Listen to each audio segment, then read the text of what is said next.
નમસ્કાર. આજે આપણે જોઈશું જવાહર નવોદય વિદ્યાલય પ્રવેશ પરીક્ષા માટેની પ્રેક્ટિસ ટેસ્ટ નંબર 1. આ ટેસ્ટમાં કુલ 15 પ્રશ્નો છે. દરેક પ્રશ્નનો 1 ગુણ.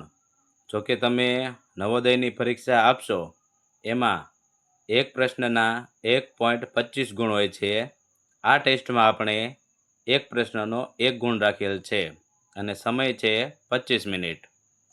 નીચે આપેલા પ્રશ્નો માટે સાચો વિકલ્પ પસંદ કરો. 32,02,008 ને અંકમાં કેવી રીતે લખાય? નીચે આપણને 4 ઓપ્શન આપેલા છે, એમાંથી એક ઓપ્શન આપણે પસંદ કરવાનો છે. હવે સંખ્યા આપણને અહીંયા શબ્દોમાં આપેલી છે, આપણે એને અંકમાં લખવાની છે. તો એના માટે એક ખાસ નિયમ છે. એ નિયમ અનુસાર જો આપણે શબ્દોમાંથી અંકમાં લખીએ તો આપણે સરળતાથી લખી શકીએ. તો એ નિયમ જોઈ લઈએ અને પછી આપણે શબ્દોમાંથી અંકમાં લખીએ. તો એ નિયમ છે, અહીંયા ખાલી જગ્યા લખું છું, નીચે બગડો કરું છું એટલે 2 અંક હોવા જોઈએ. પછી 1 અંક એટલે અહીંયા નીચે એકડો કરું છું તો એની નીચે લખવાના 100. પછી આવશે 2 અંક, એની નીચે લખવાના 1000. તો હું અહીંયા 1000નો હ લખું છું. પછી આવશે 2 અંક અને હવે આવશે લાખ. તો લાખના આપણે ફક્ત લા લખીએ. હવે આપણે રકમ જોતા જઈએ અને ખાનામાં અંક મૂકતા જઈએ. તો અહીંયા લખેલું છે 32 લાખ. તો અહીંયા લાખનું ખાનું આપેલું છે એટલે આપણે લાખના ખાનામાં લખશું અને લખવાના છે 32. તો આપણે લાખનું ખાનું છે એમાં 32 લખીએ. આ થઈ ગયા આપણા 32. પછી 2000 આપેલું છે, મતલબ કે 1000ના ખાનામાં લખવાનું છે અને 2 લખવાના છે. તો 1000નું ખાનું છે એમાં 2 લખીએ. આ લખાઈ ગયા. હવે આપણને આપેલા છે 8. તો 8ની પાછળ 100 એવું લખેલું નથી, એટલે આ છેલ્લા ખાનામાં આપણે એ રકમ મૂકશું. જો 8ની પાછળ 100 એટલે કે 800 લખેલા હોત તો આપણે આ 100ના ખાનામાં રકમ મૂકીએ, પરંતુ ફક્ત 8 આપેલા છે એટલે આપણે છેલ્લા ખાનામાં રકમ મૂકશું. ચાલો અહીંયા મૂકી દઈએ 8. હવે આપણે આપણો નિયમ જોઈ લઈએ કે અહીંયા 2 અંક હોવા જોઈએ. તો ખાલી જગ્યામાં શું 2 અંક આવ્યા છે? નથી આવ્યા. તો અગાઉ આપણે 1 મીંડું મૂકી દેવાનું. ચાલો આ મીંડું મૂકી દઈએ એટલે 2 અંક થઈ ગયા. પછી જોઈએ 100નું ખાનું. એમાં અહીંયા આપણે એકડો કરેલો હતો એટલે કે 1 અંક હોવો જોઈએ. તો 1 અંક આવ્યો ખાલી જગ્યામાં? નથી આવ્યો. તો મીંડું મૂકી દો. પછી આપણે 1000નું ખાનું જોઈએ, ત્યાં 2 અંક હતા. તો ખાલી જગ્યામાં 2 અંક છે? તો કે નથી. બગડો છે પણ 2 અંક નથી. બગડો એ 1 જ અંક છે. 2 અંક હોવા જોઈએ પરંતુ 1 જ અંક છે. તો 2 અંક પૂરા કરવા આપણે અગાઉ 1 મીંડું મૂકી દેવાનું. એટલે આવી રીતે મીંડું મૂકી દેવાનું. ખાસ ધ્યાન રાખવાનું કે જ્યાંથી આપણે નિયમની શરૂઆત કરી હોય, એટલે કે આમાં આપણે લાખથી શરૂઆત કરેલી છે, ત્યાં નિયમ જોવાનો નથી. ત્યાં 2 અંક થાય તોય ભલે અને ન થાય તોય ભલે. પહેલા ખાનામાં નિયમ જોવાનો નથી. તો આ થઈ ગયો આપણો જવાબ. હવે આપણો જવાબ જોઈ લઈએ કે આવો જવાબ ક્યાં છે. 32,02,008 એવો જવાબ ક્યાં છે આપણે જોઈ લઈએ. તો આવો જવાબ આપણને જોવા મળશે ઓપ્શન સીમાં, 32,02,008. એટલે ઓપ્શન સી આપણો સાચો જવાબ થઈ જશે. પછી આપણે બીજો પ્રશ્ન જોઈએ. તો બીજો પ્રશ્ન એવી રીતે છે કે 5 અંકોની કુલ કેટલી સંખ્યાઓ છે? ખાસ ધ્યાન રાખવાનું વિદ્યાર્થી મિત્રો, ઘણીવાર આપણને એવું પૂછે કે 5 અંકોની મોટામાં મોટી સંખ્યા કઈ, 5 અંકોની નાનામાં નાની સંખ્યા કઈ. પરંતુ અહીંયા આપણને 5 અંકોની કુલ સંખ્યા માગી છે। તો ખાસ ધ્યાન રાખવાનું કે જ્યારે કુલ સંખ્યા કહે તો સૌથી પહેલાં લખવાનો નવડો। હવે જોવાનું કેટલા અંકોની કઈ છે તો કે 5 અંકોની। તો 5 અંકોની કઈ હોય એટલે એક મીંડું ઓછું કરવાનું, એટલે 5 અંકોની કઈ છે એટલે આપણે 4 મીંડા પાછળ મૂકશું। કોની પાછળ? નવડાની પાછળ। 1 2 3 અને 4 5 અંકોની કઈ હતી એમાંથી એક નવડો અને બાકીના 4 મીંડા એટલે 5 અંક થઈ ગયા। એટલે ખાસ ધ્યાન રાખવાનું કે કુલ સંખ્યા માગે ત્યારે 9ની પાછળ એક મીંડું ઓછું કરવાનું। 6 અંકોની કુલ સંખ્યા માગે તો 5 મીંડા કરવાના પણ 9ની પાછળ। હવે કદાચ આપણને એવું પૂછ્યું હોય કે 5 અંકોની સૌથી મોટી સંખ્યા કઈ, તો એ તો સાવ સરળ છે। મોટી સંખ્યામાં જેટલા અંક માગે એ બધાય નવડા કરવાના। 5 અંકોની મોટામાં મોટી સંખ્યા એટલે કે સૌથી મોટી સંખ્યા માગે તો 5 વખત નવડા। 1 2 3 4 અને 5 5 વખત નવડા। આ 5 અંકોની મોટામાં મોટી સંખ્યા છે। અને જો એવું કહે કે 5 અંકોની નાનામાં નાની સંખ્યા, તો ગમે ત્યારે નાનામાં નાની સંખ્યા માગે ત્યારે એકની પાછળ મીંડા મૂકવાના, પણ એક મીંડું ઓછું મૂકવાનું। 5 અંકોની માગે તો 4 મીંડા કરવાના એકની પાછળ। એટલે ખાસ ધ્યાન રાખવાનું, જો કુલ સંખ્યા માગે તો 9ની પાછળ મીંડા કરવાના પણ એક મીંડું ઓછું કરવાનું। સૌથી મોટી સંખ્યા માગે તો જેટલા અંકની હોય એ બધા નવડા કરવાના, અને સૌથી નાની સંખ્યા માગે તો એકની પાછળ મીંડા કરવાના પણ એક મીંડું ઓછું। એટલે ગમે ત્યારે પાછળ મીંડા આવશે તો એક મીંડું આપણે ઓછું કરશું। કુલ સંખ્યામાં પણ મીંડા આવે છે અને સૌથી નાની સંખ્યામાં પણ એક મીંડું ઓછું કરવાનું। હવે આપણે જોઈએ દાખલા નંબર 3। 4580 ગુણ્યા 857 ગુણ્યા 0 વત્તા 205 નું પરિણામ શું હોય? તો આપણને ગુણાકારનો નિયમ તો ખ્યાલ હોવો જ જોઈએ કે કોઈ પણ સંખ્યાનો 0 સાથે ગુણાકાર હંમેશા 0 થાય છે। એટલે આટલાનો જવાબ થઈ જશે 0। પછી આ વત્તા આપેલા છે એ વત્તા, 205 આપેલા છે 205। હવે 0માં 205 ઉમેરો તો કેટલા થાય? તો 205 જ જવાબ થાય। એ તો આપણને ખ્યાલ જ છે કે સરવાળા માટે 0 એ તટસ્થ સંખ્યા છે। કોઈ પણ સંખ્યામાં તમે 0 ઉમેરો એટલે એ જ સંખ્યા જવાબ આવે। દાખલા નંબર 4। 1 થી 20ની વચ્ચે કેટલી અભાજ્ય સંખ્યાઓ આવે? અભાજ્ય સંખ્યાઓ એટલે અવિભાજ્ય સંખ્યાઓ। અવિભાજ્ય સંખ્યાઓ કોને કહેવાય?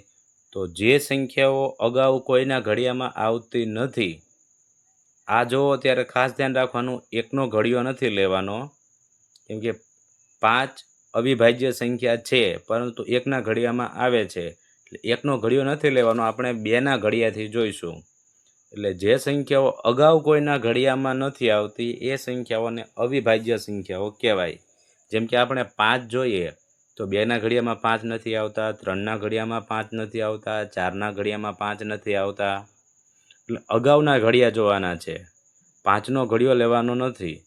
તો 5 2ના 3 4 આ ઘડિયામાં આવતા નથી, એટલે 5 અવિભાજ્ય સંખ્યા કહેવાય। તો આવી 1 થી 20ની વચ્ચે કેટલી અવિભાજ્ય સંખ્યાઓ આવે છે આપણે એ કહેવાનું છે। અભાજ્ય સંખ્યાઓ એટલે અવિભાજ્ય સંખ્યાઓ।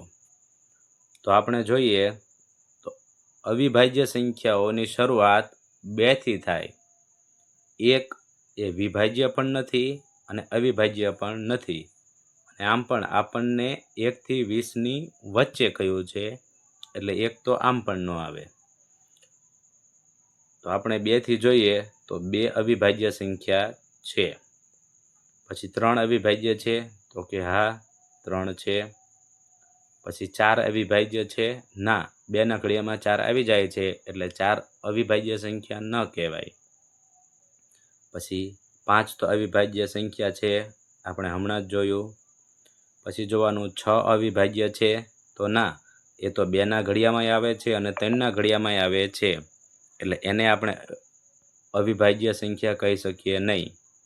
પછી 7 અવિભાજ્ય છે તો કે 7 2ના ઘડિયામાં ન આવે, 3ના ઘડિયામાં ન આવે, 4ના ઘડિયામાં ન આવે, 5ના ઘડિયામાં નથી આવતા અને 6ના ઘડિયામાં નથી આવતા એટલે 7 અવિભાજ્ય સંખ્યા છે. પછી આપણે જોવાનું કે 8 અવિભાજ્ય છે ના, 8 અવિભાજ્ય સંખ્યા નથી. શું કામ નથી? તો કે 8 2ના ઘડિયામાં આવી જાય છે અને 8 4ના ઘડિયામાં પણ આવી જાય છે એટલે 8 અવિભાજ્ય સંખ્યા નથી. 9 તો કે 9 3ના ઘડિયામાં આવે છે એટલે 9 આપણે લખશું નહીં, એ તો વિભાજ્ય છે. પછી 10 તો 10 તો 2ના ઘડિયામાં આવે, 5ના ઘડિયામાં આવે એટલે ન લખાય. પછી 11 જોઈએ તો 11 અગાઉ કોઈના ઘડિયામાં નથી આવતા એટલે 11 લખી શકાય. પછી 12 જોઈએ તો 12 તો 2ના ઘડિયામાં આવે છે, 3ના ઘડિયામાં આવે છે, 4ના ઘડિયામાં આવે છે, 6ના ઘડિયામાં આવે છે એટલે 12 લખાય નહીં. પછી 13 તો અગાઉ કોઈના ઘડિયામાં નથી આવતા એટલે 13 લખી શકાય. પછી 14 તો કે 2 અને 7ના ઘડિયામાં આવી જાય છે એટલે ન લખી શકાય. 15 તો કે 3 અને 5ના ઘડિયામાં આવે છે એટલે ન લખી શકાય. 16 તો 16 તો 2ના ઘડિયામાં આવે છે, 4ના ઘડિયામાં આવે છે, 8ના ઘડિયામાં આવે છે એટલે ન લખી શકાય. 17 અગાઉ કોઈના ઘડિયામાં નથી આવતા એટલે 17 લખી શકાય. પછી 18 તો કે 2ના ઘડિયામાં આવે છે, 3ના, 6ના, 9ના ઘડિયામાં આવે છે એટલે ન લખી શકાય. 19 તો 19 અગાઉ કોઈના ઘડિયામાં નથી આવતા એટલે 19 લખી શકાય. તો હવે આપણે સંખ્યા ગણી લઈએ કેટલી થઈ તો કે 1 2 3 4 5 6 7 ને 8 સંખ્યાઓ થઈ એટલે ચોથામાં બી ઓપ્શન સાચો પડે. હવે આપણે જોઈએ પ્રશ્ન નંબર 5. 1 થી 11ની વચ્ચે આવતી વિભાજ્ય સંખ્યાઓનો સરવાળો કેટલો થાય? તો વિભાજ્ય સંખ્યાઓ એટલે એવી સંખ્યાઓ કે જે અગાઉ કોઈના ઘડિયામાં આવી જાય છે. જેમ કે 6 વિભાજ્ય સંખ્યા છે, જેમ કે 2ના ઘડિયામાં આવી જાય છે અને 3ના ઘડિયામાં પણ આવી જાય છે. 9 વિભાજ્ય સંખ્યા છે, કેમ કે અગાઉ 3ના ઘડિયામાં આવી જાય છે. તો આપણે આવી 1 થી 11ની વચ્ચે આવતી વિભાજ્ય સંખ્યાઓનો સરવાળો મેળવવાનો છે.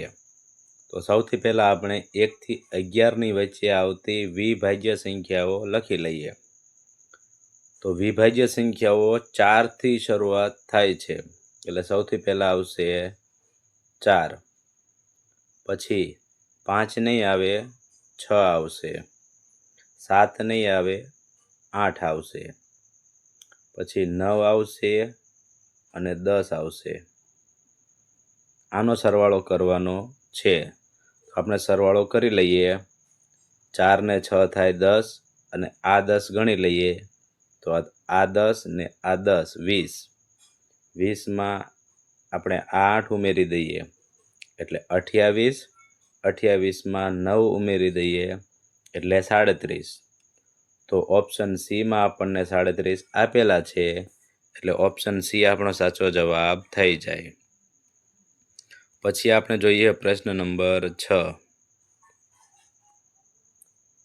7 9 0 4 અંકોનો ઉપયોગ કરીને 4 અંકની સૌથી નાની સમ સંખ્યા કઈ બનશે? તો આપણે જોઈ લઈએ. અહીંયા આપણને 4 અલગ અલગ અંકો આપેલા છે, એના ઉપરથી સૌથી નાની સમ સંખ્યા, સમ એટલે બેકી સંખ્યા, તો બેકી સંખ્યા કોને કહેવાય?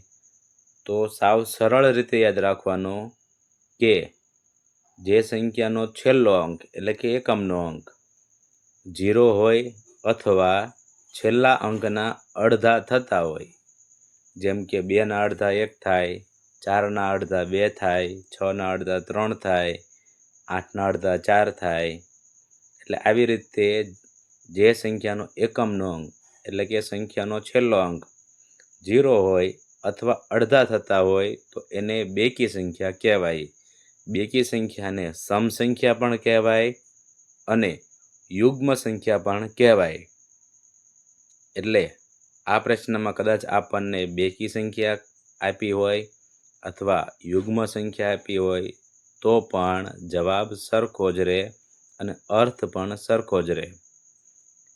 બેકી સંખ્યાને સમ સંખ્યા પણ કહેવાય અને યુગ્મ સંખ્યા પણ કહેવાય. તો સૌથી પહેલાં ખાસ ધ્યાન રાખવાનું કે 4 અંકની સૌથી નાની સંખ્યા બનાવી લેવાની અને પછી એના આધારે આપણે સમ સંખ્યા બનાવશું.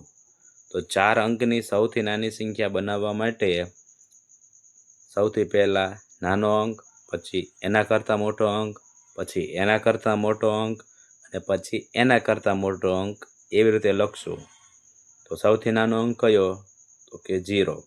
તો 0 પહેલાં નહીં લખવાના. ખાસ ધ્યાન રાખવાનું કે નાના અંકમાં જો 0 હોય તો 0 પહેલાં લખવાનો નથી, એનાથી મોટો અંક એટલે કે 4.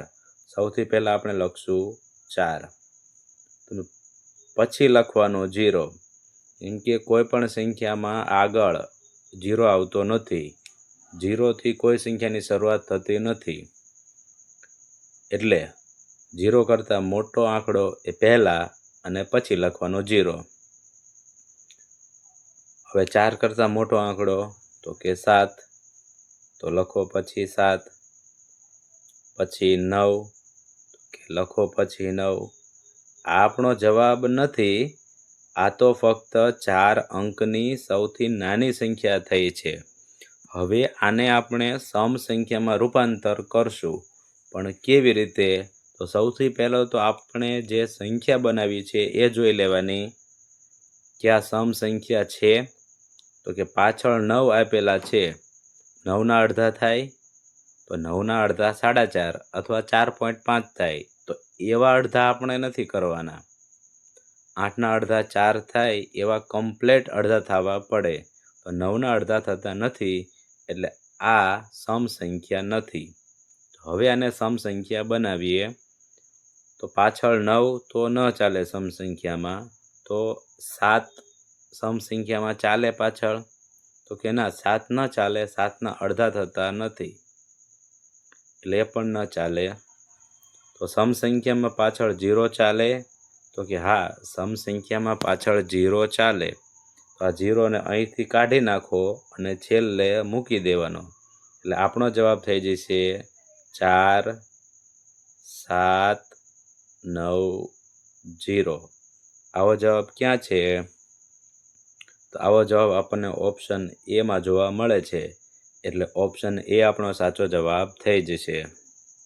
દાખલા નંબર 7, 62,355 માઇનસ 82,662 વત્તા 42,625 બરાબર ખાલી જગ્યા. તો અહીંયા આપણે એક બાદબાકીનો દાખલો ગણવાનો છે અને એક સરવાળાનો દાખલો ગણવાનો છે. હવે અહીંયા તમે જોશો તો 62,355માંથી 82,662 બાદ કરવાના થાય, એટલે નાની સંખ્યામાંથી મોટી સંખ્યા બાદ કરવાની થાય. તો અહીંયા આપણે શરૂઆતમાં આ બાદબાકીનો દાખલો ગણવાનો નથી.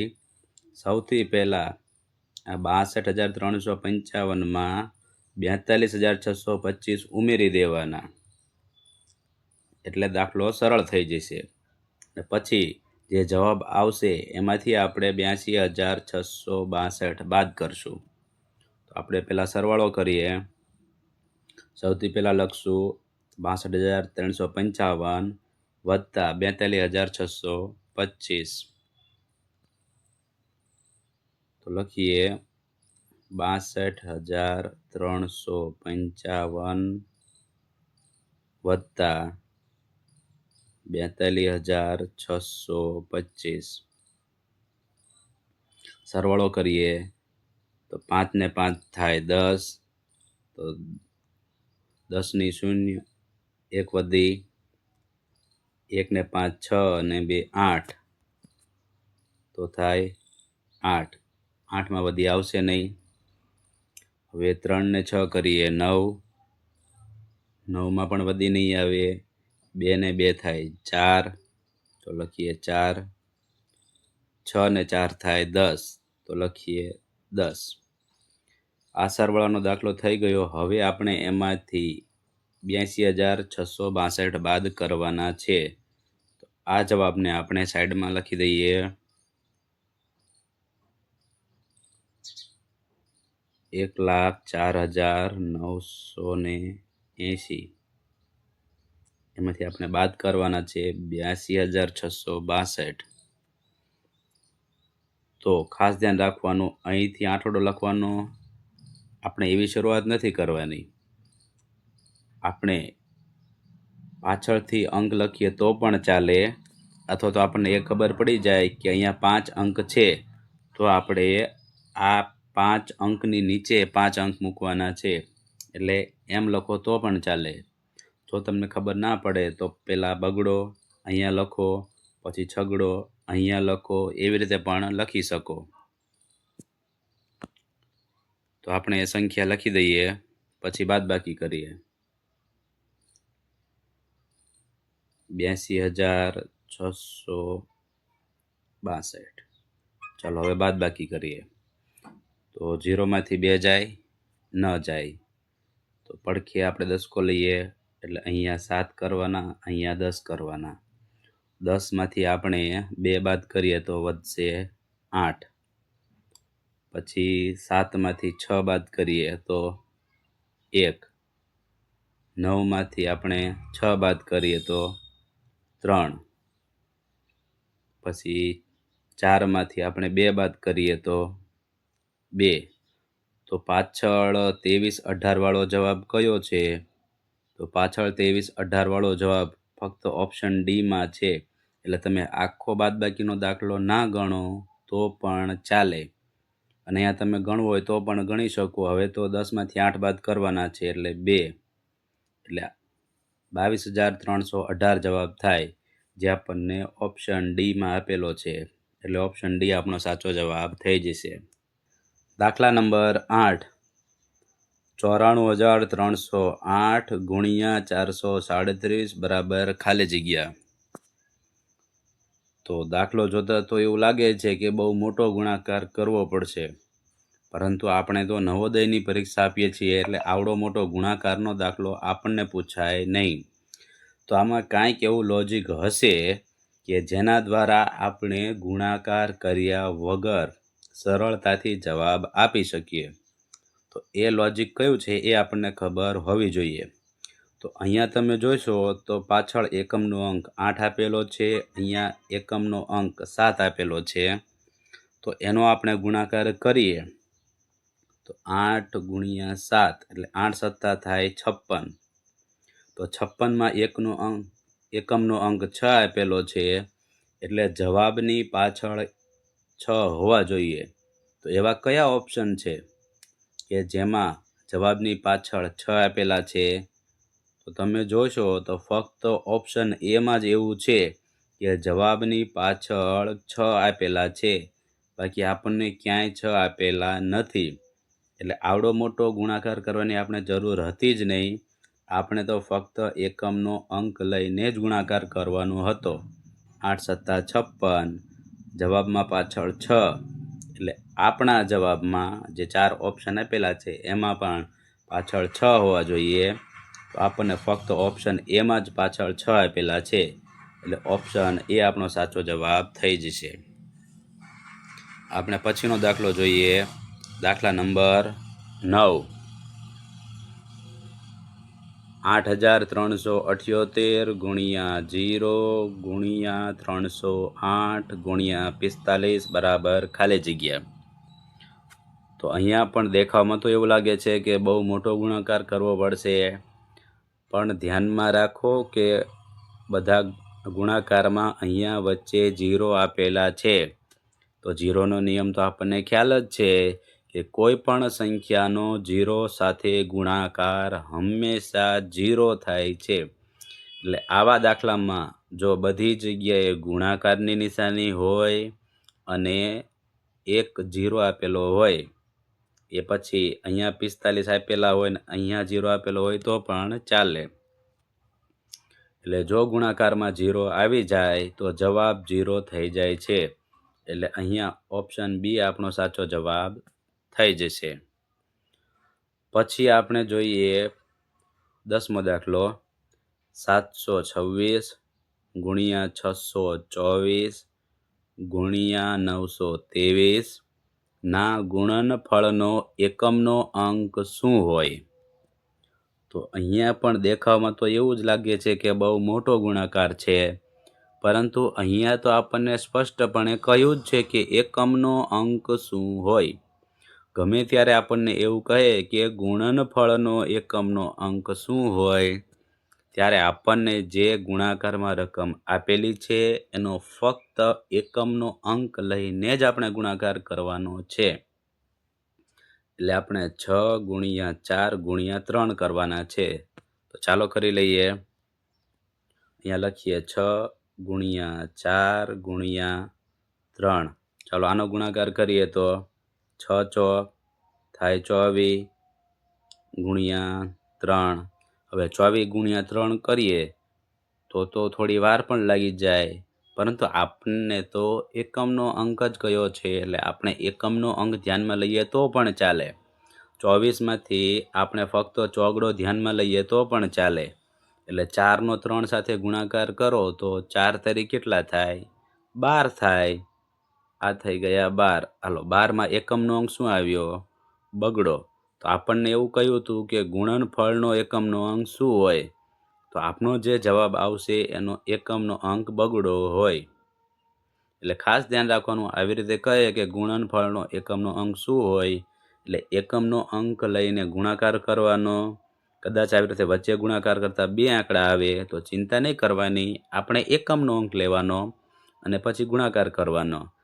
જવાબ આવે એનો છેલ્લો અંક એટલે એકમનો અંક એ આપણો સાચો જવાબ થઈ જશે. એટલે 10મામાં આવશે ઓપ્શન બી. દાખલા નંબર 11. જે સંખ્યાના બધા જ અંકો અલગ અલગ હોય તેવી 4 અંકોની સૌથી મોટી અને સૌથી નાની સંખ્યાનો તફાવત શોધો. ખાસ ધ્યાન રાખજો, અહીંયા આપણને સૂચનામાં કહ્યું છે કે બધા જ અંકો અલગ અલગ હોય, એટલે આપણે જે 4 અંકોની સૌથી મોટી સંખ્યા લખીએ એમાં કોઈ અંક રિપીટ થવો જોઈએ નહીં, એટલે ફરી વખત આવવો જોઈએ નહીં. તો બધા જ અંકો આપણે અલગ અલગ લખવાના છે અને સૌથી મોટી સંખ્યા લખવાની, પછી સૌથી નાની સંખ્યા લખવાની, પછી એનો તફાવત મેળવવાનો. તફાવત એટલે કે બાદબાકી, આપણે એની બાદબાકી કરવાની. તો આપણે મોટી સંખ્યા લઈએ તો આપણા જે આંકડા છે 0 1 2 3 4 5 6 7 8 9, 10 ન લેવાય, 10માં 2 અંક આવી જાય, 1 અંક લેવાનો. સૌથી મોટો આંકડો કયો? તો કે 9. તો લખીએ 9. પછી એનાથી નાનો આંકડો કયો? કેમ કે ફરીવાર 9 તો લેવાય નહીં, એટલે એનાથી નાનો આંકડો છે 8. પછી આપણે એનાથી નાનો આંકડો કયો છે? તો કે 7. પછી એનાથી નાનો આંકડો કયો છે? તો કે 6. એક આંકડો ફરીવાર લેવાનો નથી.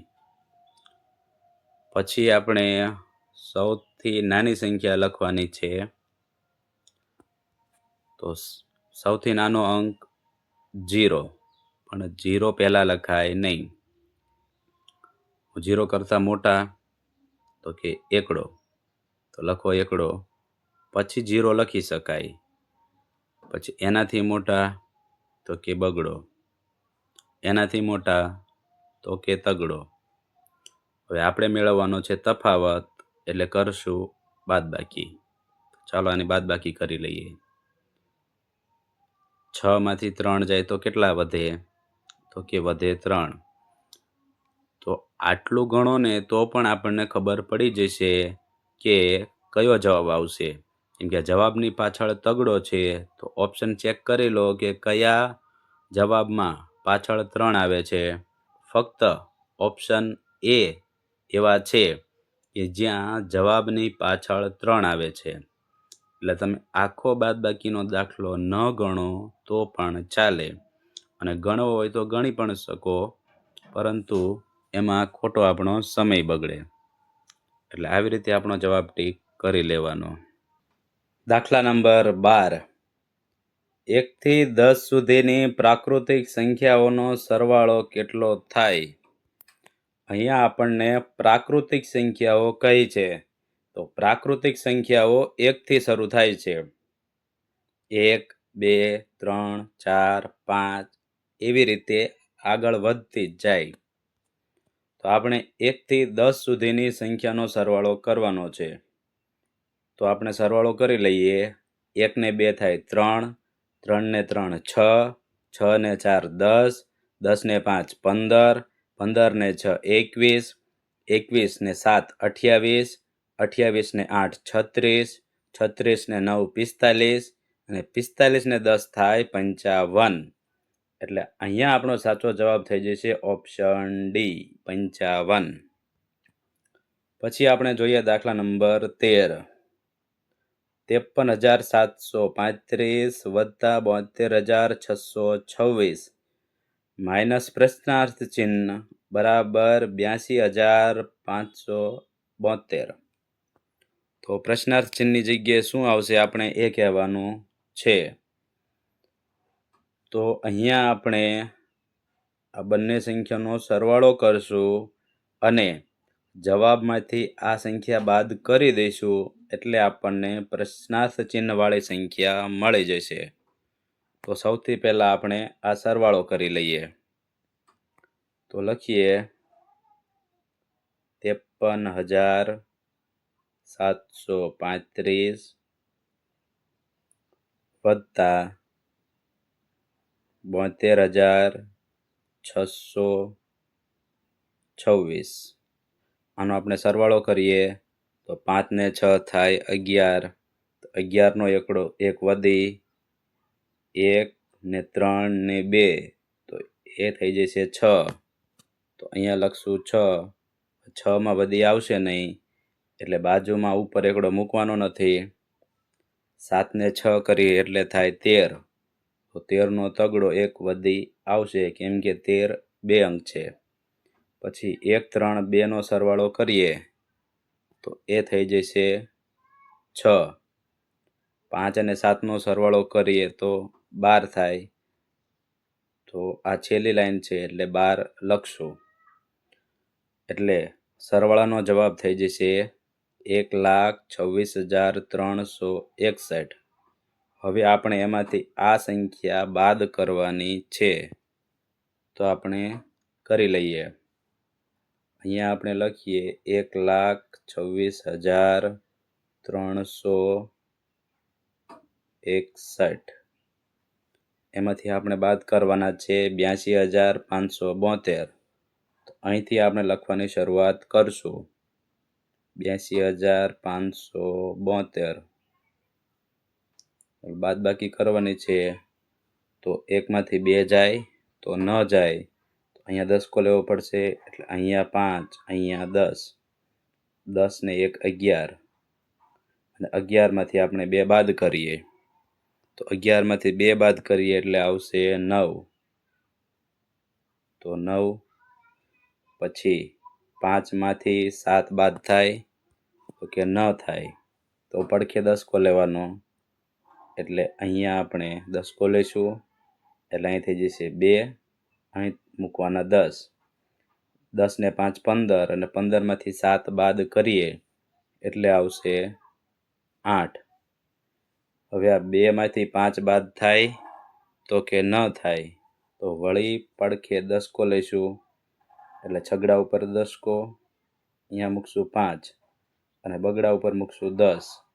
10 ને 2 થાય 12, એમાંથી 5 બાદ કરીએ એટલે વધશે 7। હવે ઉપર 5 નીચે 2 આપેલા છે, તો આ 5માંથી 2 બાદ કરીએ તો આવશે 3, અને 12માંથી 8 બાદ કરીએ એટલે આવશે 4। એટલે આપણો જવાબ થઈ જશે 43,789। તો ઓપ્શન બી માં અહીંયા આપણને દેખાય છે 43,789, એટલે ઓપ્શન બી આપણો સાચો જવાબ થઈ જશે। ચલો હવે આપણે એના પછીનો દાખલો જોઈએ, દાખલા નંબર 14। એમાં આપણે સ્થાન કિંમત અને દાર્શનિક કિંમતનો તફાવત મેળવવાનો છે। તો રકમ વાંચી લઈએ। 8,34,273માં ચોગડાની સ્થાન કિંમત અને દાર્શનિક કિંમતનો તફાવત શોધો। હવે ખાસ ધ્યાન રાખવાનું કે સ્થાન કિંમત કોને કહેવાય અને દાર્શનિક કિંમત કોને કહેવાય એ આપણને ખ્યાલ હોવો જોઈએ। સ્થાન કિંમત લખવાની થાય ત્યારે જે અંકની સ્થાન કિંમત કઈ હોય એની પાછળ જેટલા અંક હોય એટલા મીંડા મૂકવાના છે। જેમ કે અહીંયા આપણને ચોગડાની સ્થાન કિંમત કઈ છે, તો સૌથી પહેલા લખશું આપણે ચોગડો। પછી સંખ્યામાં જોઈએ તો ચોગડાની પાછળ કેટલા આંકડા છે, તો 1, 2 અને 3 આંકડા છે, તો આપણે પાછળ 3 મીંડા કરશું, 1, 2 અને 3। આ ચોગડાની સ્થાન કિંમત થઈ। હવે દાર્શનિક કિંમત શું થાય, તો દાર્શનિક કિંમતમાં પાછળ મીંડા મૂકવાના નથી। જે અંકની દાર્શનિક કિંમત પૂછી હોય એ અંકની દાર્શનિક કિંમત એ સંખ્યા પોતે જ છે, એટલે ચોગડાની દાર્શનિક કિંમત ચોગડો જ છે। ચોગડો અગાઉ હોય, વચ્ચે હોય કે પાછળ હોય, ગમે તે સ્થાને હોય, ચોગડાની દાર્શનિક કિંમત ચોગડો પોતે જ છે, એટલે દાર્શનિક કિંમતમાં પાછળ મીંડા મૂકવાના નથી, એટલે 4ની દાર્શનિક કિંમત 4 જ થાય। હવે એ આપણે બાદ કરશું, તો અહીંયા છેલ્લે લખશું, અહીંયા કોઈ ચોગડો લખવાનો નથી। અહીંયા તમે ચોગડો લખો તો ખોટું પડે, આપણે પાછળ લખવાનો હોય, એટલે આવી રીતે પાછળ લખીએ અને હવે આપણે બાદબાકી કરશું। તો 0માંથી 4 જાય ન જાય, તો પડખે તો 0 છે એટલે ત્યાં દસકો ન આવે, એની પડખે 0 છે એટલે ત્યાં પણ દસકો ન આવે। આ ચોગડા ઉપર દસકો લેવાનો એટલે એની ઉપર થઈ જશે 3। હવે આપણે 0માંથી 4 બાદ કરવાના હતા, એટલે જે લાઈનની ગણતરી ચાલતી હોય એ લાઈનની ઉપર 10 મૂકી દેવાના। ચાલો અહીંયા મૂકી દઈએ 10। હવે લીટો આપણે અહીંયા કર્યો છે, 10 અહીંયા મૂકેલા છે, તો જેટલા 0 વચ્ચે આવે ત્યાં આપણે 9 9 મૂકશું। ચાલો હવે બાદબાકી કરીએ। 10માંથી કાઢો 4 એટલે વધશે 6। પછી આ નવડો જોઈને, આ નવડો જોઈને, અને આ આપણો તગડો। આવો જવાબ ક્યાં છે, તો આવો જવાબ ઓપ્શન ડી માં આપણને જોવા મળે છે, 3,996, એટલે ઓપ્શન ડી આપણો સાચો જવાબ થઈ જશે। છેલ્લો દાખલો, દાખલા નંબર 15। 6 અંકોની નાનામાં નાની અને 4 અંકોની મોટામાં મોટી સંખ્યાનો તફાવત કેટલો થાય? ખાસ ધ્યાન રાખવાનું, અહીંયા 6 અંકોની નાનામાં નાની સંખ્યા અને 4 અંકોની મોટામાં મોટી સંખ્યા કઈ છે, તો સૌથી પહેલા આપણે એ સંખ્યા લખીએ, પછી એનો તફાવત મેળવવાનો છે, એટલે કે બાદબાકી મેળવવાની છે। તો 6 અંકોની નાનામાં નાની સંખ્યા મેળવવી હોય તો આપણે અગાઉ જોઈ ગયા કે 1ની પાછળ મીંડા મૂકવાના હોય અને 1 મીંડું ઓછું કરવાનું, એટલે કે 6 અંકની સંખ્યા કઈ છે, એટલે 6 મીંડા નથી કરવાના, 5 મીંડા કરવાના 1ની પાછળ। તો આપણે કરી દઈએ 1ની પાછળ 5 મીંડા। ચલો આ થઈ ગયો એકડો, અને હવે 5 મીંડા કરીએ, 1 2 3 4 અને 5। સંખ્યા થોડી નીચે લખી લઈએ।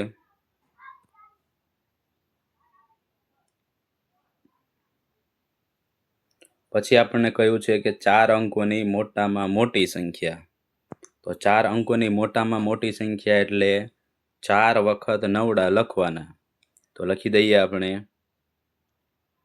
1 વાર, 2 વાર, 3 વાર અને 4 વાર.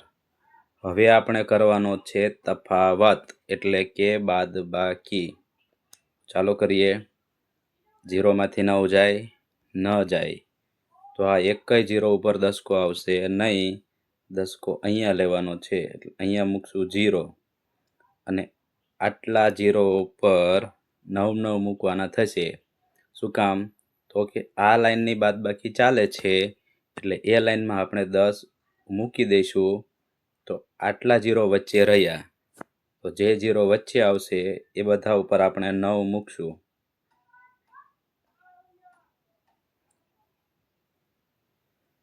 તો હવે આપણે બાદબાકી કરીએ. તો 10 માંથી 9 બાદ કરીએ તો 1 આવશે.